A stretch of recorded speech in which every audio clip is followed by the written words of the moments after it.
Hello friends, Gurudev Datta. मैं अर्चना जानी गायत्री ज्योतिष कार्यालय में आप सबका स्वागत करती हूँ। जी हाँ फ्रेंड्स, मेरा आज का विषय है पितरों का महत्व या श्राद्ध पक्ष का महत्व। तो सबसे पहले मैंने कल पोस्ट डाली हुई थी, उसमें नक्षत्र के मंत्र है।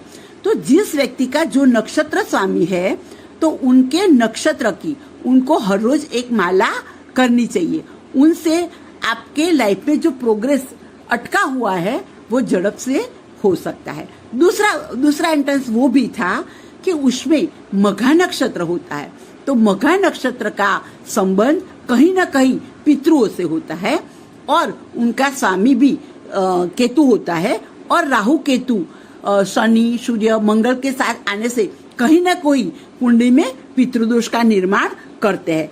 तो उसमें मघा नक्षत्र में पितृ का मंत्र लिखा हुआ है, वो माला हर रोज करने से भी हमारे पितृ की मोक्ष हो जाती है।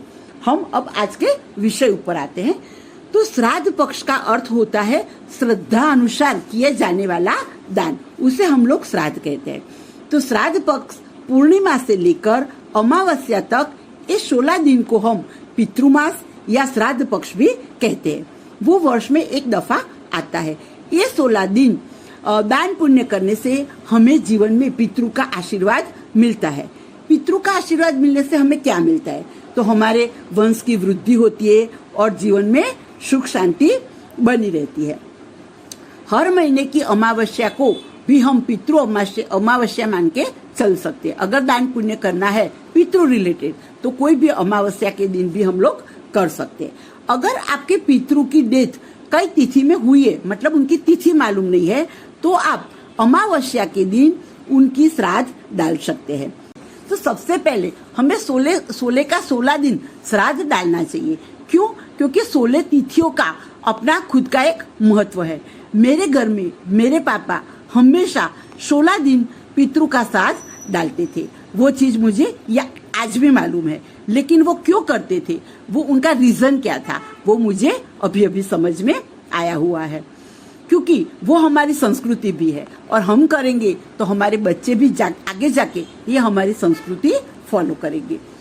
पूनम, सबसे पहले पूनम का श्राद्ध होता है। तो पूनम का श्राद्ध करने से हमारे जीवन के सारे मनोरथ पूर्ण होते। एकम का श्राद्ध क्यों करना चाहिए और उनसे क्या बेनिफिट मिलता है? तो हमारी 7 पीढ़ी का मोक्ष प्राप्त होता है। बीज का श्राद्ध डालने से पितृदेव हमें कोई भी कार्य में सहायक हो जाते हैं।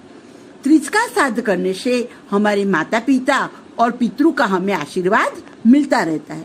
चौथ का श्राद्ध डालने से जीवन में पूर्ण सुख की प्राप्ति मिलती है। पांचम का श्राद्ध करने से हमारे पितृ प्रसन्न हो जाते हैं। छठी का श्राद्ध मतलब छठ का श्राद्ध करने से वंश की वृद्धि होती है। तो जिसको इश्यू की प्रॉब्लम है तो वो दिन तो वो लोगों खास श्राद्ध डालना चाहिए। श्राद्धम का श्राद्ध करने से हमारे जो सारे पाप कर्म होते हैं वो नष्ट हो जाते हैं। आठम का श्राद्ध क्यों करना चाहिए? तो आठम का श्राद्ध करने से जीवन के लक्ष्य 84 फेरे से हमें मुक्ति मिल जाती है।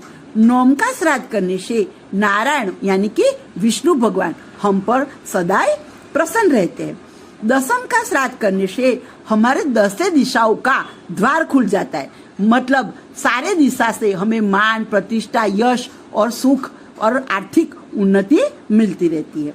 11 का श्राद्ध करने से हमारे पितृ की मुक्ति हो जाती है और हम 12 का श्राद्ध डालते हैं तो हमारे पितरों को कहीं पीड़ा होती नहीं है, मतलब उनको पीड़ा की प्राप्ति नहीं होती है। अब हमें 13 का श्राद्ध क्यों डालना चाहिए? क्योंकि 13 का श्राद्ध करने से हम पूर्ण ब्रह्म की लाइफ में हमारी प्राप्ति हो जाती है। और 14 का श्राद्ध करने से हमें अचानक लाभ होता है, मतलब हमारी कोई इच्छा है, जो कोई काम नहीं बना है अभी तक, तो वो काम बनने लगता है। अमावस्या का श्राद्ध करने से पितरों को हमारे स्वर्ग की प्राप्ति होती है। तो सबसे पहले हमें 16 श्राद्ध करने चाहिए। हमारे पितरों की डेथ हुई है या नहीं हुई है? अब आप लोग कहेंगे कि अर्चना बेन ने तो हमें द्विधा में डाल दिया। तो क्या करना चाहिए? तो एक छोटी सी प्रोसीजर है जो हम लोग रोज करते हैं, 16 दिन कर सकते हैं। तो सबसे पहले क्या करें, तो आप एक कटोरी ले लीजिए, उसमें रोटी बना के घी लगा के छोटे छोटे टुकड़े कर दिए, जैसे बच्चों को खिलाते हैं।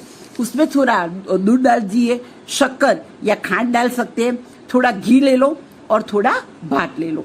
वो सारी चीजों मिक्स करके हम अपने घर अपना जो घर होता है वहाँ मतलब टेरेस पर जा सकते हैं या छत पर जा सकते हैं। और क्या करना चाहिए, तो सबसे पहले पानी का ग्लास लेना चाहिए। तो 3 दफा मतलब जो टेरेस है उसमें पानी छिड़को, और फिर जो हमने ये दूध घी रोटी इकट्ठा की है तो उनको 3 दफा या 7 दफा वहां जैसे पितरों को जमाड़ते इस तरह से आप उसको डाल दीजिए, और फिर 3 दफा उन पर फिर से आप पानी छिड़क दिए। तो उसे कागवाश बोलते हैं। जो हम 12 और 13 की विधि होती है, जो व्यक्ति मृत्यु होती है तब हम करते हैं। तो ये चीज आप 16 के 16 दिन कर सकते हैं। जैसे मैंने बोला कि आपको क्या लाभ होगा, तो मैंने पहले बताया है, तो ये करना चाहिए। अगर आपके पास ज्यादा टाइम नहीं है, ये आप नहीं कर सकते हैं, तो क्या करें, तो आप एक तांबे का लोटा लीजिए, उसमें थोड़ा जल भर लीजिए और जल के अंदर थोड़े अक्षत यानी चोखा सफेद तिल ले लीजिए और जव डालिए, और ये डाल के अपने घर के कहीं नजदीक पीपल का वृक्ष होता है, तो साथ में पीपल के वृक्ष के नीचे एक घी का दीपक जलाइए और ये पानी पीपल के वृक्ष में अर्पित कर दीजिए। अगर आप कहते हैं कि नहीं, घर के पास कहीं पीपल का वृक्ष नहीं है और जो फॉरेन रहते हैं तो उनको भी ये दिक्कत हो सकती है, तो आप ये चीज कर लीजिए। तो सबसे पहले फिर से इसी तरह से आप ऊपर की विधि ही दोबारा करनी है। तो आप एक तांबे का लोटा लीजिए, उसमें जल भर लीजिए।